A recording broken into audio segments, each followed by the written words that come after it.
Zimiston torining 29 aprildagi xabarda bildirishicha, Xitoy doiralari 4,5 million alayda xodimni atalmış muqimlikni qo'g'dash nomida Uyg'urlar va boshqa dinga e'tiqod qiladigan fuqarolarni nuqtaliq nazorat qilishga o'rinlashtirgan. Wuhan'da virus yuqumi avji olgan mezgilda Xitoy doiralari 4 million 500 ming alayda xodimni ko'ch-ko'ylarda va rayon mahallalarda kuzatchilikka solgan. Ular saqchi va yoki ma'mur bo'lmasimi, barliq aholilarning tafsili uchurlarini tekshirish, shundaqla kishilarning kirib chiqishini cheklash huquqi bor bo'lib, bularni har vaqt ijro qila oladi ekan. Ma'lum bo'lishicha, ular odatda torlashgan a'zolar deb ataladigan bo'lib, Xitoyning hamma yerini qoplagan. Xitoyning Shinjindagi 21 ming torlashgan nazoratchi xodimi bor bo'lib, bularning biri muxbirning ziyoratini qabul qilib, mahalla boshqarmasi ularni mashqqa o'rinlashtirganda, guruh mas'ulining uningga Uyg'urlar terrorchi, hukumat ularning qo'zg'alib to'polon qilishidan ansiraydi.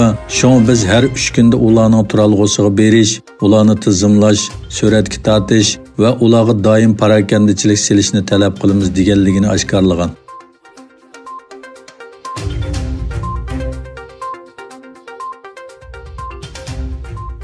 Her vaqt bir insonning hayoti tahdid ostida qolganda, so'yganlari go'riga ilinganda, o'z erkinligidan butunlay mahrum qoldirilgan vaziyatda, mustamlika ostidagi bir millatga dushmanining qattiq nazorati ostida turib, vakillik qilishi, bo'libmi haqiqiy o'z yurak so'zi va dunyo qarashini ifodalash mutlaq mumkin emas, albatta.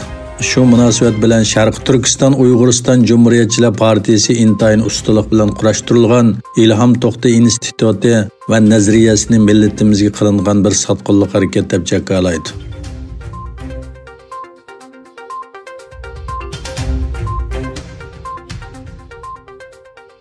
Yeniden aşkarlangan Amerika istihbarat dokumentida aytilishicha, Xitoy Wuhan virusining insonlar orasida yo'qolganligi to'g'risida yolg'on aytgan. Amerika, Angliya, Avstraliya, Yangi Zelandiya va Kanadaning 5 ko'z yer shar bexatarlik ittifoqi tarafidan tuzilgan 15 betlik hujjatda Xitoy kommunist hukumati tarqalishchan zukamni yo'shirishga urinib, xalqaro oshkorlikka hujum qilishga boshladi deyilgan.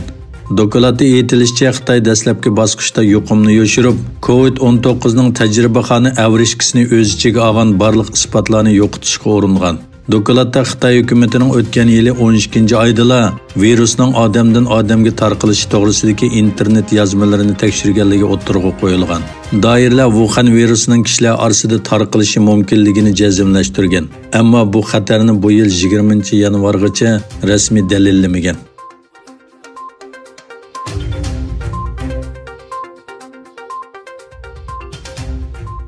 Amerika prezidenti Donald Trump Shimoliy Koreya rahbari Kim Jong-unni ommaviy so'rinda ko'rib xushal bo'lganligini aytdi.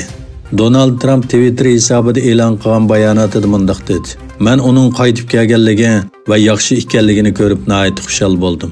U Kim Jong-unning eng yangi suratlarini Twitter hisobida ham bahriladi. Shimoliy Koreya rahbari Kim Jong-unning 3 hafta atrofida oshkora ko'rinmasligi har xil farazlarni keltirib chiqadi.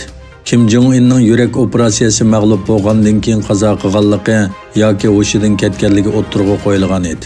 Juma kuni kechda Shimoliy Koreyaning rasmiy xabar agentligi Kim Jong-unning o'g'it zavodining ochilish murosimiga qatnashganligini e'lon qildi.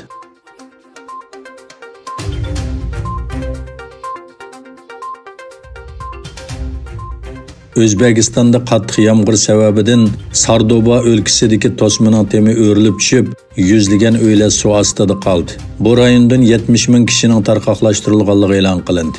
O'zbekiston Jiddiy ahvol ministrligining bayonotchisi Murat Sadiqovning aytishicha, dehqonchilik yerlari va bir qism o'ltiroq rayonlarni kalkun besib ketgan.